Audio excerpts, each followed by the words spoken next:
Hi friends, Anantha Padmanabha స్వామి temple అనగానే మనకి ముందు గుర్తుకొచ్చేది అందులో ఉండే పద్మనాభుడో లేకుంటే గుడి గురించో ఏమీ గుర్తుకురాదు. మనకి ఫస్ట్ గుర్తొచ్చేదల్లా అందులో ఉండే నగలు, ధనం, బంగారు నాణాలు ఇలాంటి వాటి గురించి. మరియు మోస్ట్ సస్పీషియస్ డోర్ అయిన 6 గదుల్లో ఒక గది అయిన బి గది. దీనికి ఎందుకు ఇంత ప్రావీణ్యం ఉందంటే ఈ గదికి నాగబంధనం కూడా ఉంది. ఈ గదిని ఓపెన్ చేస్తే నాగపాములు వచ్చి కాటేసి అందరినీ చంపేస్తాయని కొంతమంది అంటే, ఇంకొంతమంది సునామీ వచ్చి ప్రళయం వచ్చి ప్రపంచమంతా అంతరించిపోతుందని అంటారు. ఈ రోజు మనం వీడియోలో ఈ గుడికున్న పాస్ట్ స్టోరీ ఏంటి, అసలు ఈ గుడికి అంత ప్రావీణ్యం ఎందుకు వచ్చింది, ఈ గుడిని కట్టిన రాజులు ఎవరు, వారెందుకు అంత బంగారాన్ని అన్ని గదుల్లో పెట్టారు, వాటిలో ఒక గదికి నాగబంధనం కూడా ఎందుకు వేశారు, వీటన్నిటి గురించి అయితే తెలుసుకుందాం. Welcome to my channel, I'm RTM. అసలు కొన్ని పురాణాల ప్రకారం ఈ గుడిలోని పద్మనాభుడి విగ్రహం ఎలా సృష్టించబడింది అనే దాని గురించి ఇప్పుడు కొంచెం పురాణాల్లోకి వెళ్లి చూస్తే, కలియుగం మొదలైన 950 సంవత్సరాలకి కేరళలో విలువమంగళం స్వామియర్ అనే ఒక విష్ణు భక్తుడు ఉండేవాడు. అతనికి మహావిష్ణు అంటే ఎంత ఇష్టం అంటే మహావిష్ణువు యొక్క దర్శనం కోసం ఎప్పుడు కూడా పూజలు తపస్సు చేస్తూ ఉండేవాడు. అలాగా ఒక రోజు వాళ్ళ ఇంటికి ఒక ముద్దుగా బొద్దుగా అందంగా ఉండే ఒక చిన్న పిల్లగాడైతే వచ్చాడు. అలా ఆ పిల్లాడు స్వామియర్ కి బాగా నచ్చి, నువ్వు నాతోనే ఉండిపో అని స్వామియర్ ఆ పిల్లాడితో అంటాడు. అప్పుడు ఆ పిల్లాడు, నేను నీ దగ్గరే ఉండిపోతాను, కానీ ఏ రోజైతే నువ్వు నన్ను మర్యాదగా చూసుకోవో ఆ రోజు నేను అనంతకాడు అనే ఒక ప్రదేశానికి వెళ్లిపోతానని ఒక కండిషన్ అయితే పెట్టాడు. దానికి స్వామియర్ కూడా సరే అంటాడు. కానీ ఇంకోవైపు ఆ పిల్లాడు స్వామియర్ ని డైలీ తన కొంటె చేష్టలతో అయితే విసిగిస్తూ ఉండేవాడు. ఒకరోజు స్వామియర్ పూజలో ఉండగా తాను పూజించే విష్ణు విగ్రహంతో ఆ కుర్రాడు ఆడుకుంటున్నాడని ఆ పిల్లాడినైతే స్వామియర్ కొంచెం మందలించాడు. అప్పుడు ఆ పిల్లాడు స్వామియర్ దగ్గర నుంచి వెళ్ళిపోతాడు. అప్పుడు స్వామియర్ ఆ పిల్లాడిని వెతుక్కుంటూ అనంతకాడు అనే ప్రదేశానికి వెళ్తాడు. అక్కడ ఒక చోట ఆ పిల్లాడు స్వామియర్ కళ్ళ ముందే ఒక చెట్టులోనికి అయితే వెళ్లిపోయాడు. వెంటనే ఆ చెట్టు 13 కిలోమీటర్ల పొడవు ఉన్న ఒక మహావృక్షంలాగా మారి కింద పడి బద్దలయ్యి దాంట్లో 5 పడగలున్న ఆదిశేషుని మీద పవలిస్తున్న విష్ణుదేవుడి విగ్రహంలాగైతే మారిపోయింది. అప్పుడు స్వామియర్ ఆ పిల్లాడే మహావిష్ణువు అని తెలుసుకొని ఆ విగ్రహాన్ని చిన్నగా మారమని కోరాడు. అని కోరిన వెంటనే ఆ విగ్రహం 18 అడుగుల విగ్రహం లాగైతే మారిపోయింది. స్వామియార్ మరియు అప్పటి ట్రావెన్కోర్ రాజు ఇద్దరు కలిసి ఆ విగ్రహానికి అయితే గుడి కట్టారు. అదే అనంత పద్మనాభ స్వామి గుడి. ఈ అనంత పద్మనాభ స్వామి టెంపుల్ కి అయితే 2 ప్రత్యేకతలు ఉన్నాయి. ఎస్సీ ఎస్టీ వాళ్ళకి మొట్టమొదటిసారిగా ఆలయ ప్రవేశం కల్పించింది ఈ గుడే. ఈ గుడిలో ఉన్న కోనేటిలో బెబియా అనే ఒక క్రొకొడైల్ ఉంటుంది. ఆ క్రొకొడైల్ ఓన్లీ వెజిటేరియన్ మాత్రమే తింటుంది. గుడిలో బియ్యంతో చేసిన ప్రసాదాన్ని ఆ క్రొకొడైల్ కి అయితే ఆహారంగా పెడుతూ ఉంటారు. ఒక్క మాటలో చెప్పాలంటే ప్రపంచంలో ఉన్న ఒకే ఒక్క వెజిటేరియన్ క్రొకొడైల్ ఏది అంటే అది ఈ బేబియన్ మాత్రమే. అనంత పద్మనాభ స్వామి టెంపుల్ కి 20 అడుగుల కింద ఒక సెల్లార్ ఉంది. అక్కడ 6 గదులున్నాయి, ABCDEF. అందులో EF అనే గదులు ప్రతిరోజు రెగ్యులర్ గా తెరుస్తూ ఉంటారు. అందులో స్వామివారికి వాడే ఆభరణాలని భద్రపరుచుతూ ఉంటారు. ఇక C మరియు D గదులనైతే సంవత్సరానికి 3 సార్లు మాత్రమే తీస్తారు. పండగల రోజు స్వామివారు ధరించే ఆభరణాలు ఆ గదుల్లో దాచి ఉంచుతారు. ఇక మిగిలిన టెంపుల్స్ A అండ్ B, వీటిని 150 సంవత్సరాలుగా ఎవ్వరూ తెరవలేదు. కానీ 2007లో సుందర్ రాజన్ అనే ఒక అడ్వకేట్ అనంత పద్మనాభ స్వామి టెంపుల్లో అనంత సంపద ఉందని, అది రోజు రోజుకి నెమ్మదిగా ఇంటి దొంగల పాలవుతుందని సుప్రీంకోర్టులో అయితే కేసు వేశాడు. సరిగ్గా అదే టైంకి గుడిలో ఒక గోల్డ్ పెయింటింగ్ మిషన్ అయితే దొరికింది. దీనిని బట్టి అక్కడ స్వామివారి ఆభరణాలని దొంగిలించి వాటి స్థానంలో డూప్లికేట్స్ అయితే పెడుతున్నారని క్లియర్ గా అర్థమైంది. సో ఇమ్మీడియట్ గా గుడిలోని అన్ని తలుపుల్ని తెరిచి అక్కడి ఆభరణాల లెక్క చెప్పాలని సుప్రీంకోర్టు అయితే తీర్పు ఇచ్చింది. దీనికోసం 6 లాయర్లు, RBI స్టాఫ్, ఇంకా జర్మన్ టెక్నాలజీతో వచ్చిన సైంటిస్ట్ వీళ్ళందరూ కలిసి అక్కడున్న ఒక్కో తలుపుని తెరిచి లోపలున్న బంగారం ఆభరణాల లెక్కనైతే కౌంట్ చేయడం స్టార్ట్ చేశారు. ఇలాగ CDEF అనే గదుల్ని కౌంట్ చేసిన తర్వాత B తలుపు దగ్గరకైతే వచ్చారు. అది ఒక ఐరన్ డోర్. దానిపైన వచ్చేసి 2 పాముల డిజైన్ అయితే ఉంది. దానిని తెరవడానికి ఎంత ట్రై చేసినా కూడా అదైతే తెరుచుకోలేదు. ఇలాగ B డోర్ ని తర్వాత తెరుద్దామని A డోర్ ని అయితే తెరవడానికి వెళ్లారు. కంటిన్యూస్ గా కూడా 7 గంటల పాటు ప్రయత్నిస్తే మనం మోడర్న్ టెక్నాలజీతో దాన్ని అయితే ఎట్టకేలకు ఓపెన్ చేయగలిగారు. అలా ఓపెన్ చేసిన తర్వాత లోపలికి వెళ్లి చూస్తే అక్కడ దుమ్ము ధూళి తప్ప మరింకేమీ లేదు. అలాగా ఆ గదిని క్లీన్ చేసిన తర్వాత అండర్ గ్రౌండ్ లోకి వెళ్ళడానికి ఇంకో డోర్ కనిపించింది. దాన్ని తెరిచి లోపలికి వెళ్ళంగానే ప్రపంచంలోని 8వ వింత అయితే వాళ్ళకి ఎదురైంది. గ్రాములు కాదు, కేజీలు కాదు, టన్నుల కొద్ది బంగారం మరియు బస్తాల కొద్ది వజ్రాలైతే అక్కడ కనిపించాయి. 8వ వింత అంటే ఏదో కాదు, మన ప్రజలకైతే ఇప్పుడున్న కాలంలో బంగారం, డబ్బు మాత్రమే. ఇంకా అలాగా బస్తాల కొద్ది వజ్రాలు, డబ్బాల కొద్ది బంగారు నాణాలు, కిరీటాలు, బంగారపు పూత పూసిన కత్తులు, ఆయుధాలు ఎన్నెన్నో ఉన్నాయి. వీటన్నిటిని లెక్కేయడానికే మన ఆఫీసర్స్ కి అయితే 6 నెలల టైం పట్టింది. 6 గదుల్లో బి గదిని తీసేస్తే మిగిలిన 5 గదుల్లోనే వీళ్ళకి అటు ఇటుగా 1,20,000 కోట్ల సంపద అయితే దొరికింది. వీటన్నిటిని జస్ట్ ఐటమ్స్ వాల్యూ ప్రకారం లెక్కేస్తేనే ఇంత వచ్చింది. కానీ అవన్నీ యాంటిక్ పీసెస్ కావడం వల్ల వాటిని బయట మార్కెట్ లో అమ్మితే వాటికున్న పురాతన వాల్యూని కూడా యాడ్ చేస్తే మరో 10 రెట్లు ఎక్కువ ఉంటుంది. అంటే ఇంచుమించు 12 లక్షల కోట్ల విలువ చేసే బంగారు నాణాలైతే అక్కడ ఉన్నాయి.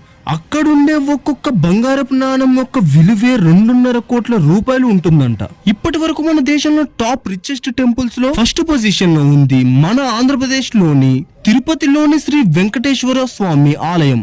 ఈ టెంపుల్ లోని ఆభరణాల వాల్యూ వచ్చేసి 42,000 కోట్లు. ఇప్పుడు దాన్ని కింద సెకండ్ పొజిషన్ కి నెట్టేసి ఫస్ట్ పొజిషన్ కి అయితే అనంత పద్మనాభ స్వామి టెంపుల్ అయితే వచ్చేసింది. అది కూడా భారీ మార్జిన్ తో, కొన్ని లక్షల కోట్ల మార్జిన్ తో వచ్చేసింది. మరి ఒక అంచనా ప్రకారం అయితే ఓన్లీ బి గదిలోనే 50 లక్షల కోట్ల విలువైన ఆభరణాలు, బంగారం అయితే ఉంటుందంట. ఇదే కాకుండా రీసెంట్ గా మళ్ళీ అండర్ గ్రౌండ్ లో GH అనే 2 గదుల్ని కూడా కనిపెట్టారు. అంటే ఇప్పటి వరకు ఆ టెంపుల్ మొత్తం 3 గదులైతే అన్ఓపెన్డ్ గా ఉండిపోయాయి. ఇప్పుడు ఆ టెంపుల్లోకి అంత నిధి ఎక్కడి నుంచి వచ్చిందో ఒక్కసారి లుక్ వేద్దాం. ఈ నిధి వచ్చేసి దాదాపు 2000 సంవత్సరాలుగా పోగవుతూ ఉంది. ఈ నిధి మొత్తం 5 విధాలుగా పోగైంది. ఇందులో నెంబర్ 1 వచ్చేసి గిఫ్ట్స్. శ్రీకృష్ణ దేవరాయలతో సహా కేరళలో ఉండే ఎంతో మంది రాజులు ఈ అనంత పద్మనాభ స్వామికి అయితే పరమ భక్తులు. దేవుణ్ణి అయితే ప్రసన్నం చేసుకోవడానికి ఇలాగా ఎంతో పెద్ద మొత్తంలో బంగారు నగల్ని, ఆభరణాలని, నాణాలని అయితే దేవుడి దగ్గర అయితే ఇచ్చారు. ఇంకా సెకండ్ వచ్చేసి గాడ్ ట్యాక్స్. ట్రావెన్కోర్ మహారాజులు పద్మనాభుడికి అయితే మహాభక్తులు. వాళ్ళ రాజ్యంలో ఎవరు ఎంత సంపాదించినా దేవుడికి మాత్రం ఒక వాటా ఇవ్వాలి అని ఒక రూల్ అయితే పాస్ చేసి ఆ వాటానైతే పూర్తిగా దేవుడికి ఇచ్చేవారు.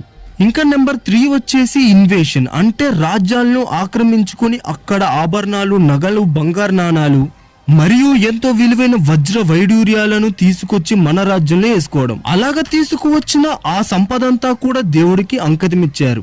ఇంకా నెంబర్ 4 వచ్చేసి మహారాణి గౌరీ లక్ష్మీబాయి కాలంలో ట్రావెన్కోర్ రాజ్యంలో ఉన్న గుడిలన్నిట్లో ఉన్న ఎక్సెస్ సంపదలన్నిటినీ కలెక్ట్ చేసి ట్రావెన్కోర్ యొక్క కోటలోనే దాచేవారట. ఇంకా నెంబర్ 5 వచ్చేసి ద మోస్ట్ ప్రీషియస్ ఐటెం, అదే బ్లాక్ పెప్పర్. ఆ టైంలో ప్రపంచంలో బ్లాక్ పెప్పర్ కి ఎంత విలువ ఉందంటే మనం కేజీ బ్లాక్ పెప్పర్ ఇస్తే మనకి కేజీ బంగారం రిటర్న్ ఇస్తారు. అంటే కేరళ నుంచి ఎంత బ్లాక్ పెప్పర్ అయితే బయటకు పోతుందో అదే మొత్తంలో బంగారం కూడా లోపలికైతే వచ్చేది. ఇలాగా ఈ 5 దారుల్లో వచ్చిన మహా సంపదంతా కూడా ట్రావెన్కోర్ రాజ్యంలోనే పోగయ్యేది. మరి ఇంత సంపదను కూడా ఎందుకు ఇంత భద్రంగా దాచారో తెలుసా? ఇంత అనంతమైన సంపద ట్రావెన్కోర్ రాజ్యంలో ఉందని తెలుసుకున్న నెదర్లాండ్స్ మరియు పోర్చుగల్ రాజులు 1741 లో ట్రావెన్కోర్ రాజ్యం మీదైతే అటాక్ చేశారు. కానీ మన వాళ్ళు ఎక్కడికి తగ్గకుండా వాళ్ళందరినీ వచ్చినట్లుగానే రిటర్న్ పంపించే రీతిలో అయితే యుద్ధం చేసి ఘన విజయాన్ని సాధించారు. ఇదే కాకుండా అప్పుడు టిప్పు సుల్తాన్ రాజ్యం వేరు వేరు రాజ్యాల్ని ఆక్రమించుకుంటూ భారీ స్థాయిలో దండయాత్రలు చేసుకుంటూ కేరళలో ఉన్న ఎర్నాకుళం దగ్గరికి అయితే వచ్చేసింది. కానీ అప్పటి ట్రావెన్కోర్ రాజైన మార్తాండవర్మకు టిప్పు సుల్తాన్ ని ఎదుర్కొనే అంత సామర్థ్యం లేదు. మార్తాండవర్మ అంటే గుర్తొచ్చే ఉంటుంది ఈపాటికి, కార్తికేయ సినిమా చూసే ఉంటారు అందరూ. అలాగా భయపడ్డ మార్తాండవర్మ ఇలా దేవుడి సంపదంతా కూడా ఎవరూ దోచుకెళ్ళకూడదనే ఉద్దేశంతో 6 ఛాంబర్స్ అయితే క్రియేట్ చేసి వాటిలో పెట్టాలనుకుంటాడు. కరెక్ట్ గా అదే టైం కి అంటే 1799 లో మార్తాండవర్మ ఎంతో హ్యాపీగా ఫీల్ అయ్యే విషయం ఒకటి జరిగింది. అదేదో కాదు, టిప్పు సుల్తాన్ అయితే మరణించాడు. ఇక మార్తాండవర్మ యొక్క ఆనందానికి అయితే అడ్డు అదుపు లేదు. ఇక ఆ సంపదంతా కూడా దేవుడికే చెందాలనుకుని మన దేశంలోనే అత్యంత పవర్ఫుల్ అయిన తాంత్రికులు కేరళలోనే ఉండగా వాళ్ళని పిలిపించి ఆ బి నెంబర్ గదిని అష్టదిగ్బంధనం అయితే చేపించి నాగబంధనాన్ని కూడా వేసి క్లోజ్ చేశారు. అలాగా ఇప్పటి వరకు కూడా బి నెంబర్ గదిలో ఏముందో ఎవ్వరికీ తెలియదు. కొన్ని తాళపత్రాల ఆధారంగా ఇప్పటి వరకు మిగిలిన 5 గదుల్లో దొరికిన నిధి కంటే 5 రెట్లు ఎక్కువ నిధి ఆ బి నెంబర్ గదిలో ఉందని అంటున్నారు. అంటే దాదాపు 50 లక్షల కోట్ల విలువ చేసే నిధి అందులో ఉందని అంటున్నారు. కానీ ఇప్పటి వరకు ఆ గది తలుపు ఎందుకు తెలవట్లేదో తెలుసా? మనం ఒక వేరే దారిలో ఆలోచించామంటే ఒక భయంకరమైన అణుబాంబు లాంటిది గాని, లేకుంటే ఒక బయో వెపన్ లాంటిది గాని, లేకపోతే లాస్ట్ గా శివుడి కంఠంలో ఉన్న లాలాహలం లాంటిది ఏదైనా భయంకరమైనది ఆ గదిలో ఉండి దాన్ని తెరవగానే అది బయటకు వచ్చి అందరినీ నాశనం చేస్తుందనే ఒక భయం ఏర్పడి ఆ గుడి తలుపుని తెరవకుండా భయపెడుతుందని అంటారు. దానికి హెచ్చరికగానే ఈ నాగబంధనం వేసి ఉండొచ్చు కదా అని కూడా కొంతమంది అంటూ ఉంటారు. ఇంకో విషయం ఏంటంటే ఆ గదిని తెరవడానికి ఎవరైనా ప్రయత్నిస్తే వారు మరణిస్తారు అనే ఒక శాపం ఉంది. ఆ ఏ నెంబర్ గదిని తెరిచిన వారం రోజులకే సుప్రీంకోర్టులో కేసు వేసిన సుందర్ రాజన్ అయితే ఆరోగ్యం ఖరాబయ్యి మరణించాడు. ఇంకా ఇదంతా జరిగాక ఆ నమ్మకం అయితే ఇంకా గట్టిగా బలపడింది. 100 సంవత్సరాల క్రితం కేరళ రాష్ట్రం సంక్షోభంలో ఉన్న సమయంలో ఆ గది తలుపులనైతే తెరవాలనుకున్నారు. అప్పుడు పెద్ద సంఖ్యలో నాగపాములు అక్కడికి వచ్చి వారిపైనైతే దాడి చేశాయి. అప్పుడు వారి ప్రాణాలని కాపాడుకోవడం కోసం వారు వెనక్కి తిరిగి వచ్చేశారు. అదే సమయంలో సముద్రం నుంచి కూడా చాలా వింత శబ్దాలైతే వాళ్ళకి వినిపించాయట. నిజానికి గుడి నుంచి సముద్రానికి 3.5 కిలోమీటర్ల దూరం అయితే ఉంటుంది. కానీ ఆ తలుపు దగ్గర నించుంటే సముద్రపు అలల శబ్దాలు మరియు పాములు బుస కొడుతున్నట్టు శబ్దాలైతే వినిపిస్తాయట. దీని ప్రకారంగానే ఆ తలుపుని తెరిస్తే సునామీలొచ్చి ప్రపంచం అంతరించిపోతుంది అని అంటారు. అందులోనూ బి నెంబర్ గది మాత్రమే దేవుడి విగ్రహానికి చాలా దగ్గరగా ఉంటుంది. అందువలనే ఆ గదిలో దేవుడికి సంబంధించిన పరమ పవిత్రమైన వస్తువులు ఉంటాయని, లేకపోతే సాక్షాత్తు విష్ణుదేవుడే ఉంటాడని కొంతమంది అయితే నమ్ముతూ ఉంటారు. అందులో ఏముందని తెలుసుకోవాలంటే ముందుగా నాగబంధాన్ని అయితే ఛేదించాలి. చాలా మంది సాధువులు ఏమంటున్నారంటే నాగబంధనం అనేది ఒక కోడ్ లాంగ్వేజ్ లాగా ఒక గరుడ మంత్రం అయితే ఉంటుందంట. ఆ మంత్రాన్ని సేమ్ మనం ఉచ్చరించగలిగితే ఆ తలుపు దానంతట అదే తెరుచుకుంటుందంట. కానీ అంత ప్రావీణ్యం ఉన్న సిద్ధ పురుషులు ఈ రోజుల్లో లేరని ఆ సాధువులైతే అన్నారు. అయినా కూడా ఏ సిద్ధ పురుషుడైనా కూడా ఆ తలుపుని ఎందుకు తెరుస్తాడు? ప్రతి సాధువు యొక్క అంతిమ అడుగు దేవుణ్ణి చూడడం కోసమే వేస్తారు. అలాంటి వారికి ఆడంబరాలు సిరి సంపదల మీద ఎటువంటి మోహం ఉండదు. కావున వారు ఎట్టి పరిస్థితుల్లో కూడా ఇలాగా ఈ తలుపుని తెరిచే అవకాశం అయితే లేదు. ఈ గుడి చరిత్రను వివరిస్తూ ఎన్నో తాళపత్రాలు కూడా సంవత్సరాలుగా నిక్షిప్తమై ఉన్నాయి. కానీ దేనిలో కూడా ఈ తలుపు తెరిస్తే ప్రపంచం అంతరించిపోతుందనైతే లేదు. కేవలం ఆ నిధి జోలికి ఎవరూ రాకూడదని వారందరినీ భయపెట్టడం కోసమే ఇటువంటి రూమర్స్ నైతే క్రియేట్ చేశారు. ఇక్కడ లక్షల కోట్ల నిధి ఉంది, దీని జోలికి ఎవరూ రావద్దు అంటే ఎవరైనా ఊరుకుంటారా? కాబట్టి ఈ తలుపు తెరిస్తే మీరు చనిపోతారు, మీతో పాటు ప్రపంచమంతా అంతరించిపోతుందని చెప్తే దీని జోలికి ఎవరూ రాకూడదనే ఒక భయాన్ని క్రియేట్ చేసి జనాల్లో అయితే స్ప్రెడ్ చేశారు. అందుకే ఈ గుడిని ఇంతవరకు ఎవరు తెరవాలన్నా కూడా భయం పుడుతూ ఉంటుంది. వీడియో నచ్చితే లైక్ షేర్ చేయడం అయితే అస్సలు మర్చిపోకండి. ఛానల్ ఎవరైనా ఇంతవరకు సబ్స్క్రైబ్ చేసుకోకపోతే అర్జెంట్ గా వెళ్ళి సబ్స్క్రైబ్ చేసుకోండి. ఫర్దర్ గా వచ్చే వీడియోస్ ఇంకా ఇంట్రెస్టింగ్ గా ఉంటాయి. అండ్ ఇంకో ఇంట్రెస్టింగ్ టాపిక్ తో వీడియో చేసి మీ ముందుకైతే వచ్చేస్తా.